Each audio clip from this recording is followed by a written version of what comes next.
You think narcissists are untouchable because they are loud, confident, dominant.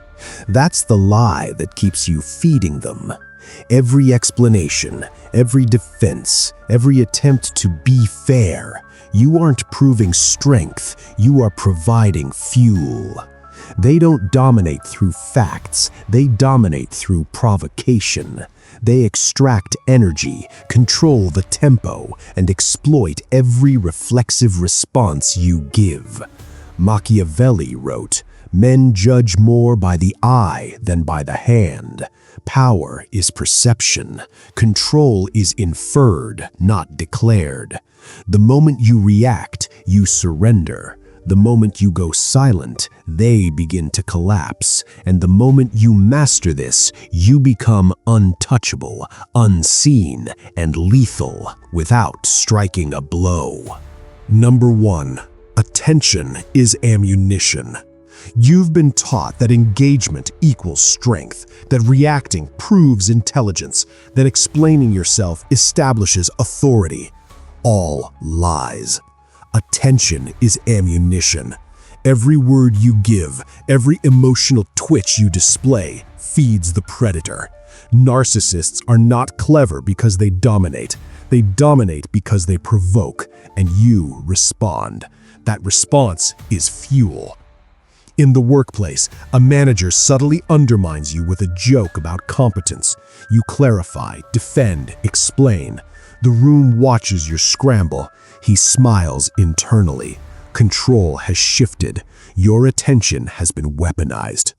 In relationships, it's identical. Subtle manipulations, guilt trips, provocations. They test your reflexes. You react, hoping for resolution, fairness, understanding. Instead, you hand them leverage. Every explanation, every justification is a breadcrumb trail leading straight to surrender. Historical proof. Cesar Borgia survived assassination attempts not because he struck first, but because he withheld reaction until the timing and target were perfect. Silence was his armor. Reaction would have been his coffin. Machiavelli said rulers must appear virtuous, but act strategically. You cannot defend yourself while being predictable. Emotional transparency is a signal, not a shield. Silence is dominance. Noise is submission. From this moment, you understand the law. What you feed grows. What you starve withers. Stop giving attention to those who harvest it. Stop reacting to those who depend on it. Observe, wait, withhold. Let them reveal desperation themselves. Your old lens, engagement equals strength, dies here. What remains is power disguised as stillness. Number 2. Machiavelli's Law of Appearances. The world does not reward truth, it rewards perception. Your intentions are irrelevant, your reactions are everything. Narcissists know this instinctively. You, until now, have not. Machiavelli wrote, "Men judge more by the eye than by the hand." A ruler survives not because he is virtuous, but because he appears untouchable. The same law governs your daily battlefield. Emotional clarity is less valuable than emotional opacity. Calm is a weapon. Reaction is a liability. Consider Caesar Borgia, whose enemies tried to provoke him openly. Every display of composure amplified his authority. Every overreaction would have cost him life and power. Or Louis XIV, the Sun King. Courtiers danced at his whims because his silence and measured presence defined the hierarchy. Noise from below only solidified his dominance when ignored. Your brain is wired similarly. Humans read dominance in micro-reactions, a slight tension, a rushed reply, an emotional explanation. React and you signal weakness. remain unreadable, and you project authority, scarcity, and danger. In modern arenas, boardrooms, dating, social hierarchies, the narcissist leverages every predictable pattern. Your attention becomes currency. Every provocation is a test. Your reaction is the exchange rate. Now you understand. Power is inferred, not declared. Control is never won by proving yourself right. Control is seized by being ungraspable, by making every response optional. Silence is not absence, it is the shadow behind the throne. And shadows terrify predators. Number 3. The feeder versus the sovereign. Two archetypes dominate every battlefield, the feeder and the sovereign. There is no middle ground. The feeder reacts, explains, justifies, over-communicates. He believes attention is leverage, visibility is strength, and fairness protects him. In reality, he is training predators. Every reaction is a breadcrumb leading them straight to control. The sovereign is different. He observes, he withholds, he measures. Scarcity is his currency. Emotional opacity is his armor. The world cannot predict him, and that unpredictability makes him untouchable. The sovereign does not need to be liked, he needs to be unreadable. In the workplace, the feeder responds instantly to criticism, argues over trivial points, and seeks approval. The narcissist escalates subtly, knowing the feeder will supply fuel. The sovereign, in contrast, does not answer every jab. He redirects, pauses, and lets the instigator reveal desperation. Authority shifts without a word. In relationships, the feeder over-explains intentions, justifies actions, and reacts to every slight. Narcissists thrive on this. The sovereign withdraws attention strategically. The narcissist panics, overreaches, and exposes true motives. History is littered with examples. Napoleon's generals who reacted emotionally fell first. Those who waited, silent and unreadable, survived. The lesson is brutal. You are either a feeder or a sovereign. Awareness is meaningless without action. Every choice to react or remain still defines which side of power you occupy. Number 4. Where control is lost. Control is not lost in dramatic battles. It leaks quietly in micro moments you think don't matter. A raised eyebrow, a defensive tone, a rushed reply. These are all signals. Narcissists read them like radar. Every signal reveals your wiring. Every reaction maps your weakness. In the workplace, a colleague subtly questions your competence. You respond immediately, explain yourself, clarify intentions. The room observes your scramble, while the provocateur remains composed. Hierarchy has already shifted. Your attention has been weaponized. In relationships, it's identical. A partner tests boundaries, provokes insecurity. You argue, defend, over-communicate. The narcissist escalates because your responses are predictable. Your emotional transparency is their map. Your predictability is their control. Neuroscience confirms it. Humans assign dominance to the predictable, submissive to the reactive. Emotional opacity creates perceived authority. Reactivity signals access. Historical examples reinforce this. Napoleon's enemies crumbled not from open battle, but from overreacting to subtle provocations. The generals who flinched first lost influence, resources, even survival.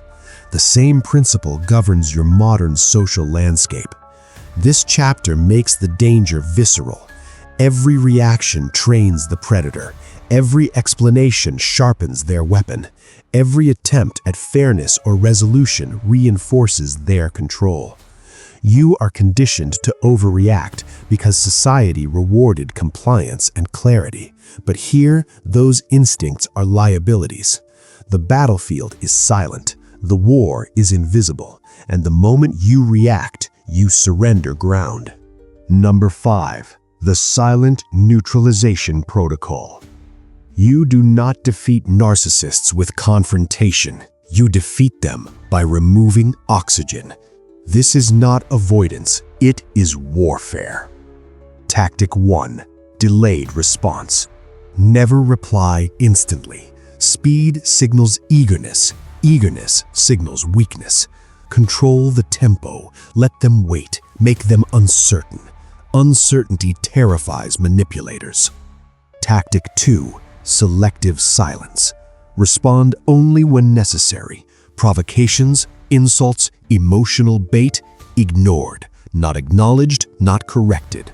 Let escalation expose desperation. Every unanswered attack fractures their power. Tactic 3. Minimal language.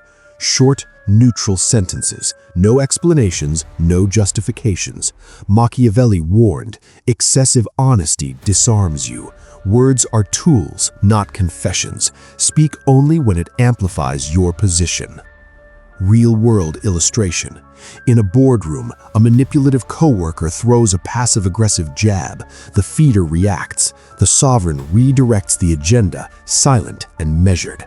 Authority shifts without drama. In relationships, narcissistic partners provoke emotional responses. The sovereign withdraws attention without argument, forcing overreach.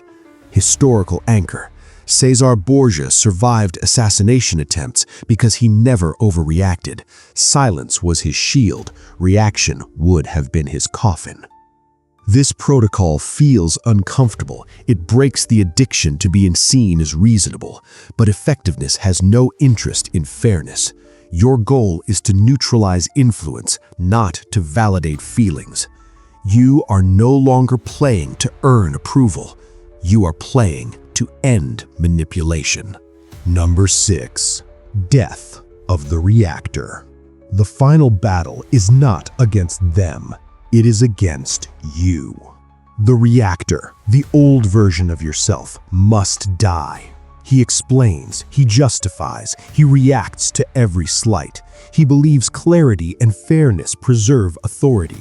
He believes silence is weakness. He is the version of you that feeds predators. This identity was cultivated early. Teachers rewarded participation. Society praised openness. Relationships trained you to explain. None of it prepared you for power.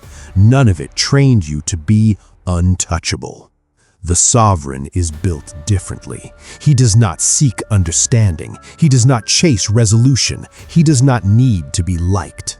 He allows interactions to pass, letting others reveal their own desperation. Scarcity, silence, and unpredictability are his weapons. Machiavelli's insight is clear. A ruler survives by mastering appearances, not emotions. Emotional transparency is a vulnerability. Opacity is armor. You are not becoming cold. You are becoming unreadable. Practical shift. Stop explaining intentions. Stop defending yourself. Stop clarifying misunderstandings. Let misjudgments and provocations pass. Let others think what they want. Your value lies not in exposure, but in absence. Identity replacement. You are no longer reactive. You are selective. You are opaque. You are scarce. The moment this locks in, narcissists stop circling. Predators hunt movement. You are still, invisible, dangerous. The old you sought peace through explanation. The new you achieves peace through absence, control, and sovereignty. Number 7. Scarcity creates fear. Most men will fail here, not because the strategy is complex, but because silence feels like death to the ego. They will respond just once. They will explain one last time. They will relapse. The narcissist will return because access was restored. Power leaks the moment discipline breaks. This is the final law. Scarcity creates fear. Availability breeds manageability. Predictability breeds control. Silence, absence, and emotional restraint create uncertainty, and uncertainty terrifies manipulators. Narcissists do not respect strength, they respect unreachability. When you remove access, when you refuse to react, you force them to reveal desperation. They overplay, escalate, and expose themselves. The world sees it. Others notice. Influence evaporates. Consider history. Alexander the Great's generals over-explained, reacted to provocations, and lost influence. The ones who mastered restraint, who withheld response, became untouchable. The principle has not changed in centuries. Human nature has not changed. Most men will relapse into noise. Most will chase explanations, engagement, and fairness. You are not most. You are becoming elite. Comment below, I am untouchable. Remember this truth. The moment you stop being accessible, the predator loses power. Your silence becomes your strongest weapon. This path is lonely, misunderstood, labeled. That is the price of sovereignty. Few will endure it. Fewer still will succeed. Subscribe to NoirMachiavelli if you choose power. If you have read this far, you are part of the 0.01%, the men who do not feed predators. You are scarce. You are invisible. You are untouchable.